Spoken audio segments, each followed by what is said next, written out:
Hello नमस्कार, आप सबका बहुत बहुत स्वागत है सॉल्यूशन एट क्लिक में। मिनिस्ट्री ऑफ होम अफेयर्स ने नोटिफिकेशन इशू करके जम्मू एंड कश्मीर के पुराने 11 लैंड लॉज को रिपील कर लिया है और इनकी जगह पर कुछ नए लैंड ऑर्डर्स इशू किए हैं जो बहुत ही इम्पोर्टेंट है। और इनकी वजह से अब जम्मू और कश्मीर में कोई भी इंडियन सिटीजन लैंड परचेज कर सकता है, जो इससे पहले पॉसिबल नहीं था। तो यह जानने से पहले थोड़ा पीछे चल के देखते हैं कि JNK के स्पेशल स्टेटस को जो आर्टिकल 370 उसे प्रदान करता था, उसको भारतीय सरकार ने 5 अगस्त 2019 को विड्रॉ कर लिया था। यानी 5 अगस्त 2019 के बाद में JNK उसी तरह की टेरिटरी रह गई थी जैसे बाकी रिमेनिंग इंडियन टेरिटरीज थी। And further, the Reorganization Act bifurcated the erstwhile state of Jammu and Kashmir in two union territories, that is Jammu and Kashmir and Ladakh।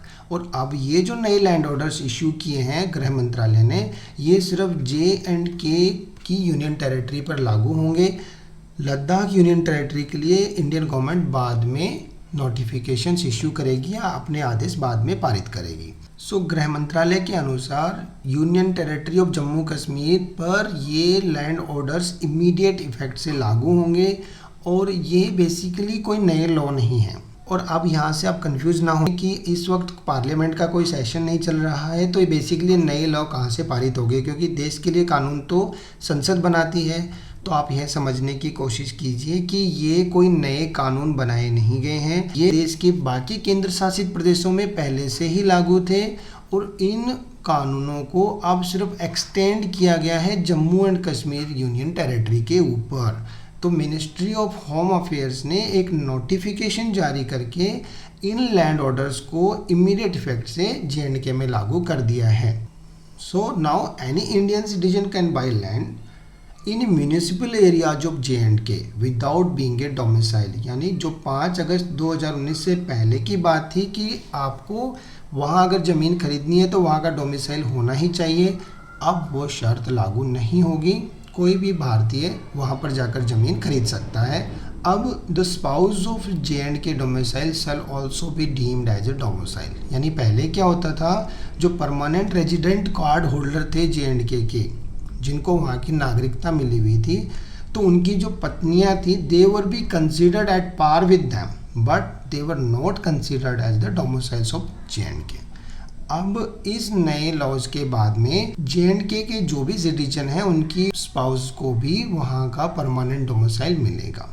और इसके साथ में सेंट्रल गवर्नमेंट का कोई भी ऑफिशियल JNK में पिछले 10 साल से पोस्टेड है तो उनके बच्चों को भी वहाँ के डोमिसाइल मिलेगा, जो इससे पहले लागू नहीं होता था। अब गवर्नमेंट बेसिकली क्या कहती है इन नए लॉज के साथ में कि the centre has been arguing that the article 370 hampered development in the union territory as investors were unable to purchase land prior to August 5, 2019।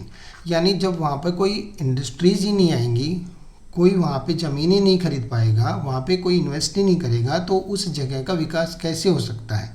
तो गवर्नमेंट का ये कहना है नए इन्वेस्टर्स आएंगे, इंडस्ट्रीज इस्टेब्लिश होंगी और बेसिकली फिर डेवलपमेंट भी होगा। तो लेफ्टिनेंट गवर्नर मनोज सिन्हा उन्होंने यही कहा है कि we want that like other parts of India industries should be set up in JNK।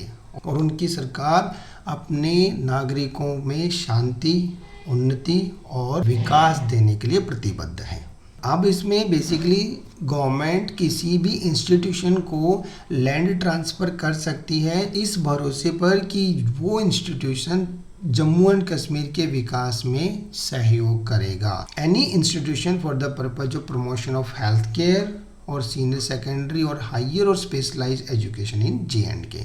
अभी भी ज़मीन का स्थानांतरण उन चीज़ों के लिए नहीं होगा जो कृषि से संबंधित नहीं है। अब आप अच्छे से समझ गए होंगे। हालांकि इसमें कुछ क्लॉजेज भी हैं जो मैं आगे डिस्कस करूँगा। क्या कंडीशन क्लॉज है? According to the amendments only agricultures of JNK can purchase agricultural land.